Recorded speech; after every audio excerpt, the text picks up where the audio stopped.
नमस्कार, मैं हूं अंजलि इस्टवाल और पक्ष विपक्ष में आपका स्वागत है। हम इस वक्त मौजूद हैं जाकिर हुसैन कॉलेज में दिल्ली के। मौसम कुछ बदल चुका है लेकिन हम चर्चा कर रहे हैं कि आखिर जो मिजाज बदल रहे हैं हमारे नेताओं के, और वो भी ऐसी ऐसी बातें कर जाते हैं कभी कभार रैलियों में जा कर के जो इलेक्शन कमीशन यानी कि चुनाव आयोग को भाती नहीं है। और अब आखिरकार इलेक्शन कमीशन ने कुछ लोगों के ऊपर कार्रवाई की और हमने 4 बड़े सीनियर नेता स्टार कैंपेनर्स को अब चुप्पी साधते हुए देख लिया। लेकिन सबका फायदा क्या होता है, क्यों हमारे नेता ऐसी बातें करते हैं, और यही चर्चा करने के लिए हम आए हैं इन छात्रों के बीच में। इनसे जानने की कोशिश करते हैं कि ये क्या सोचते हैं अपने नेताओं के इन बिगड़े बोलों के बारे में। सबसे पहले मैम, कोई भी पॉलिटिशियन वही बोलता है जो जनता सुनना चाहती है। आज के टाइम में जब पहलू खान को कत्ल कर दिया जाता है, कहीं ना कहीं किसी और मुसलमान को इस बेसिस पे मार दिया जाता है कि उसके खाने के टिफ़िन के बॉक्स में गोश्त का खाने का कोई प्रोडक्ट था, तो मैं समझता हूँ जनता कहीं ना कहीं इस चीज़ को चाहती है।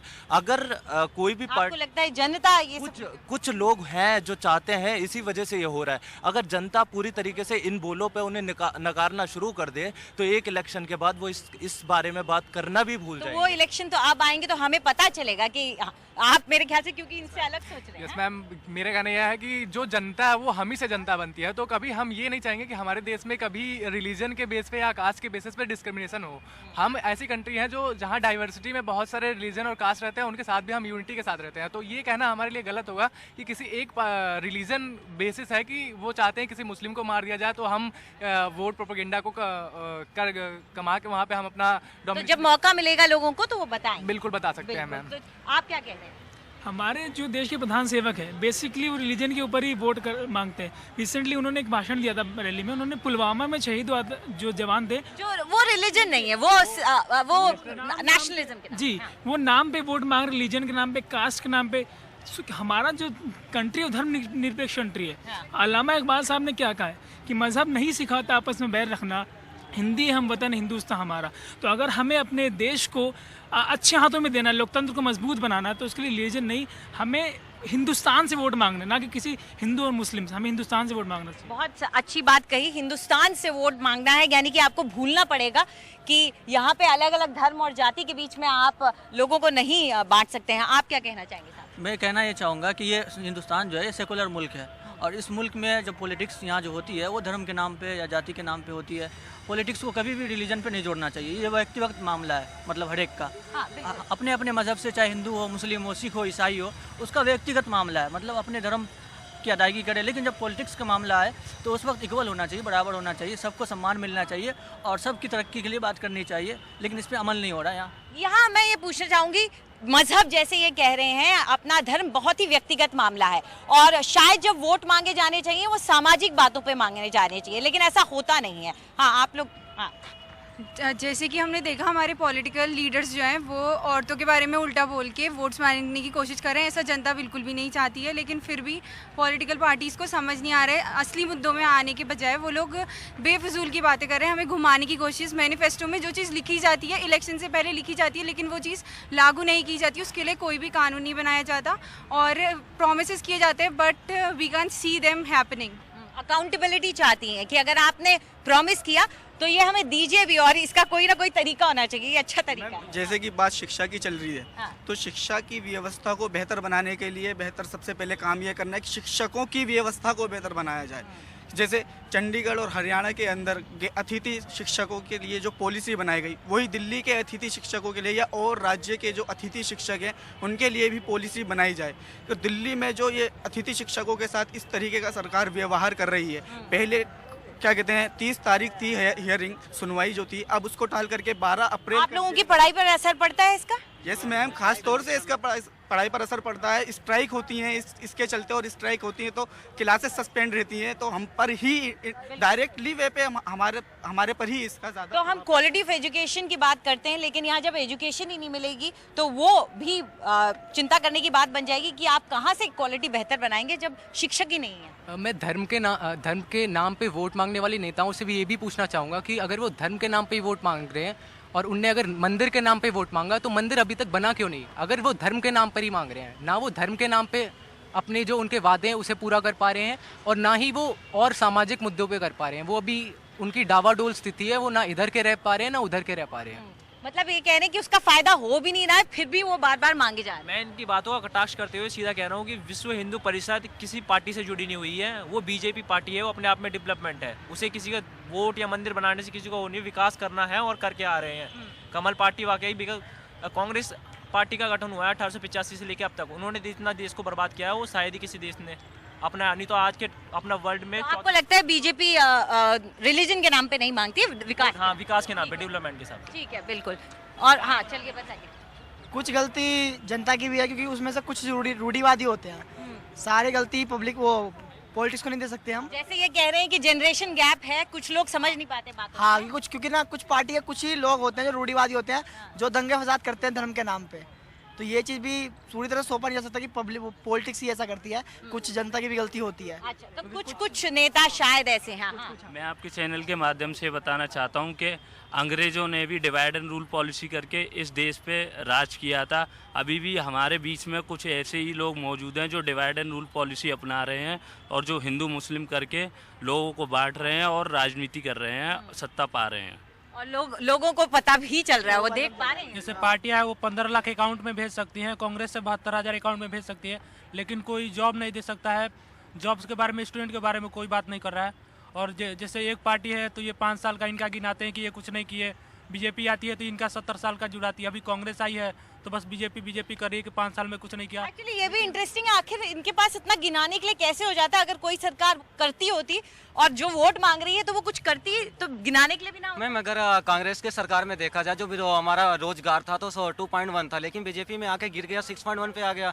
तो लेकिन एक प्रकार से देखा जाए कि जो हमारी भी गवर्नमेंट आने वाली है मतलब बनेगी, उसमें हमारे युवाओं के एजुकेशन और रोजगार को विशेष में ध्यान रखते हुए मैं गवर्नमेंट बनाना। और जैसे कि अभी बात हो रही कास्ट और रिलीजन, जो मतलब भारत का एक नेता होता है, नेता को एक समाज और भारत के लिए काम करना चाहिए, न कि कास्ट और रिलीजन के लिए काम करना चाहिए। बस मैम इतना। मैम, आपने धर्म की बात कही, मैं कहना चाहूँगा कि सुकरात ने कहा था धर्म एक अफीम की तरह होता है, जितना लोगों को चटाओगे उतना ही ज़्यादा वो असर करेगा। तो हमें खुद समझना पड़ेगा कि पॉलिटिकल जो नेता हैं ये हमें बरगला रहे हैं, हमें डिरेल किया जा रहा है, असली मुद्दों से भटकाया जा रहा है। शिक्षा की बात करी आपने, जैसे कि हमने देखा कि 200 पॉइंट रोस्टर शिक्षकों के लिए बहुत ही गलत था, लेकिन 13 पॉइंट रोस्टर लाया गया, अच्छी बात हुई। लेकिन ये चुनाव के टाइम ही क्यों आया? ये इलेक्शन के टाइम आया। ये तो मतलब शिक्षा को भी पॉलिटिसाइज कर दिया जाता है। चलिए, हमें बहुत सारे हाथ हमें यहाँ नजर आ रहे हैं, सब अपनी बात कहना चाहते हैं, लेकिन हमें इस वक्त एक छोटा सा ब्रेक लेना है। लौटेंगे और इस मुद्दे को और इस चर्चा को जारी रखेंगे।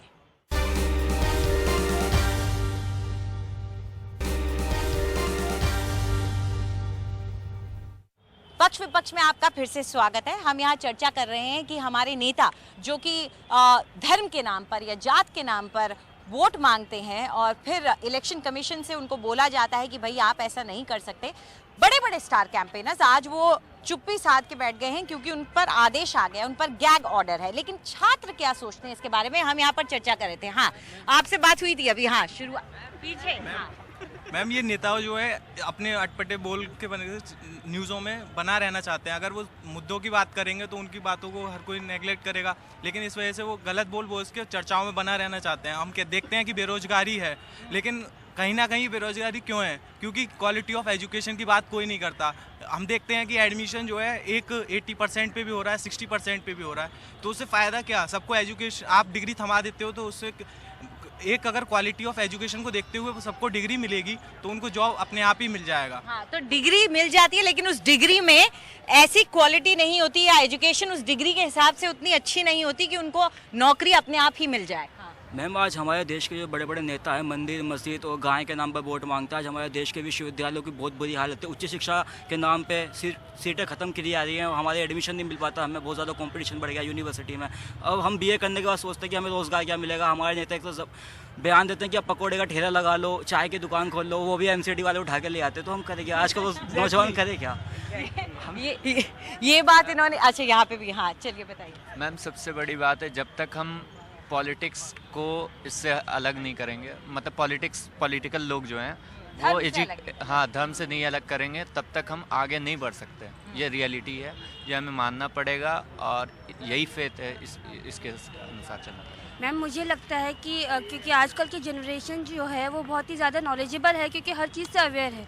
तो अगर बात पॉलिटिक्स की है, बात इलेक्शन की है, तो जितनी जिम्मेदारी नेताओं की है उतनी हमारी भी है। तो अगर वो काम कर रहे हैं और हमें वो दिखा रहे हैं कि हमने 5 सालों में 10 सालों में ये काम किया, तो उन काम की एक लिस्ट निकाल के उन्हें एनालाइज करके हर पार्टी के काम को और देखना चाहिए कि किस काम से कितना फ़ायदा हो रहा है और वो काम हुआ भी है नहीं, और फिर उसके बेस पे वोट देना चाहिए, ना कि अपनी अपनी बातें रखे या अपना अपना मुद्दा सामने रखे। अगर वोट देना है तो सिर्फ काम के बेस पे। ये बहुत अच्छी इन्होंने बात बोली कि क्या काम किया है उसका ब्यौरा मिले, फिर वोटरों को जांचने दीजिए और उसके हिसाब से वो वोट देंगे। जरा सा हाँ बताइए। मैम जो इस बार बीजेपी के मैनिफेस्टो आया था उसमें लिखा था कि राम मंदिर बनाने की कोशिश की जाएगी। मैं पूछना चाहूँगा कि जो राम मंदिर बनना इतना ज़रूरी है क्या मैम? मतलब कि जो मंदिर हैं मतलब इंडिया में जो मस्जिद हैं क्या वो भरी पड़ी है पूरी तरीके से? कई लोग कहते हैं कि वो हिंदुओं के आस्था का मामला है इसलिए, और उनको हक भी बनता है, चलिए बोलना चाहते हैं तो बोलिए। लेकिन आप मुझे ये बताइए कि मंदिर के बारे में आपने पढ़ा, क्या आपने उसमें इंस्टीट्यूशंस के बारे में भी पढ़ा कि कौन से संस्थान बनेंगे या शिक्षण संस्थान बनेंगे? उसमें नहीं लिखा था। देखा, यही कहीं ना कहीं हम लोगों से भी गलती हो जाती है कि हम लोग वो चीजें देखना ही नहीं चाहते। हम भी शायद, आप लोग कहते हैं मीडिया टीआरपी के पीछे भागती है, आप लोग भी वही चीज देखते हैं जो टीआरपी लाती है। मैम हमें लगता है ये जो पॉलिटिशियन अली और बजरंगबली पे वोट मांगते हैं, इनको अपना विज़न सामने रखना चाहिए। आने वाले 5 साल में देश के लिए क्या करना चाहते हैं, इनको इस मुद्दे पे बात करनी चाहिए। चीप पॉपुलैरिटी के लिए ऐसा काम नहीं करना चाहिए। मुद्दे आखिर क्या हैं युवाओं के लिए, ये भी जानना चाहेंगे हम थोड़ी देर में। जैसे मैम अगर हम धर्म की राजनीति जब होती है तो उसमें धर्म की राजनीति में धर्म हमें कहीं नहीं दिखता। वो अधर्म के रास्ते से, अगर आप धर्म की बात करें तो आप धर्म जान लीजिए तब राजनीति कीजिए। और जहाँ तक है असली मुद्दों की बात, अब देखिए हम धर्म की राजनीति की बात करते हैं तो हम मीडिया में भी सिर्फ यही सवाल उठ रहा है कि धर्म की राजनीति के अलावा और क्या मुद्दे हैं। उन मुद्दों पे बात ही नहीं हो रही है। और अनएम्प्लॉयमेंट है, गरीबों का, किसानों का मुद्दा है। अब ये मुद्दे आ रहे हैं और कब आके चले जा रहे हैं कुछ पता नहीं चल रहा है। अब राष्ट्रवाद के नाम पे राष्ट्रवाद इतनी बड़ी चीज़ हो गई है कि उसके नीचे छोटे मुद्दे जो अहमियत रखते हैं, वाकई जो अहमियत रखते हैं, वो कहीं उस चादर के नीचे ढक जा रहे हैं। वो नज़र नहीं आ रहे हैं कि ये भी मुद्दे हैं। हम अपने पर्यावरण का नहीं देख रहे हैं। मुद्दे तो आना मुश्किल है जब डेटा ही, जब आंकड़े ही नहीं सामने आ पाते हैं ढंग से, तरीके से इन अनएम्प्लॉयमेंट के, तो उसका मुद्दा बनना तो और भी मुश्किल हो जाता है। हाँ। यस मैम, आप सही बोल रही हो, जो हमारे पास अकाउंटेबिलिटी पहले नहीं मिलती है मैम। लेकिन जहाँ तक मेरा कहने का सवाल है, आपने अभी यहाँ टीआरपी की बात की थी मीडिया की।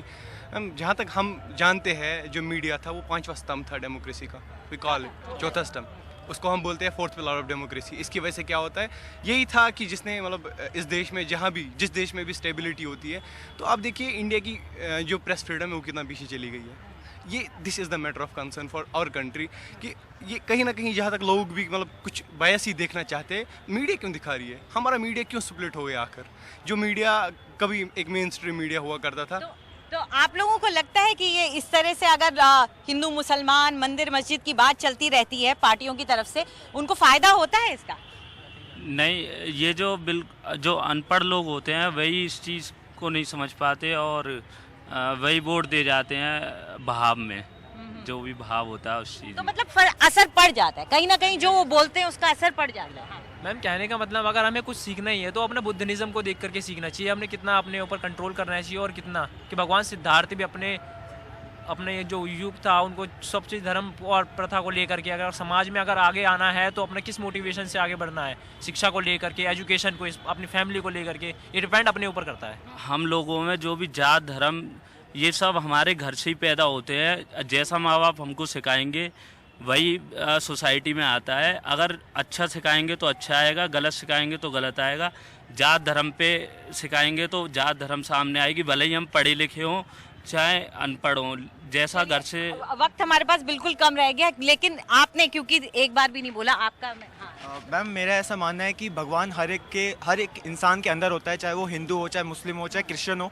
तो मंदिर भी हर घर में होता है, मस्जिद भी हर घर में होता है। तो जाति के नाम पे आप अगर वोट्स मांग रहे हैं तो ये बिल्कुल गलत है। आप किसी कम्युनिटी, पर्टिकुलर कम्युनिटी के लिए काम नहीं करेंगे, आप पूरे हिंदुस्तान के लिए काम करेंगे, आप पूरे देश के लिए काम करेंगे। सो अगर आप किसी पर्टिकुलर रीजन किसी रिलीजन को अगर आप टारगेट करते हैं कि हमको खाली उनसे वोट चाहिए, तो दैट इज़ वेरी रॉन्ग। अगर आप खाली उनसे वोट लेते हैं तो इतना तो साफ हो गया है। ये जो सब युवा यहाँ हमारे साथ बैठे हैं, उन्होंने नेताओं को पाठ पढ़ा दिया है। उनका कहना है कि आप क्यों इन सब चीज़ों के बारे में बोलते हैं, लोग तो सुनना ही नहीं चाहते हैं। वो बोलिए जो लोग सुनना चाहते हैं, वो आपके मुंह से सुनना चाहते हैं कि आप एजुकेशन, शिक्षा के लिए क्या करेंगे। वो सुनना चाहते हैं कि आप हेल्थ यानी कि स्वास्थ्य के लिए क्या करेंगे। लेकिन हमारे स्टार प्रचारक ऐसे हैं कि वो सीख नहीं लेते। उम्मीद करते हैं कि स्टार प्रचारक और बड़े बड़े नेता इन युवाओं से सीख जरूर लेंगे। फिलहाल पक्ष विपक्ष में इतना ही। नमस्कार।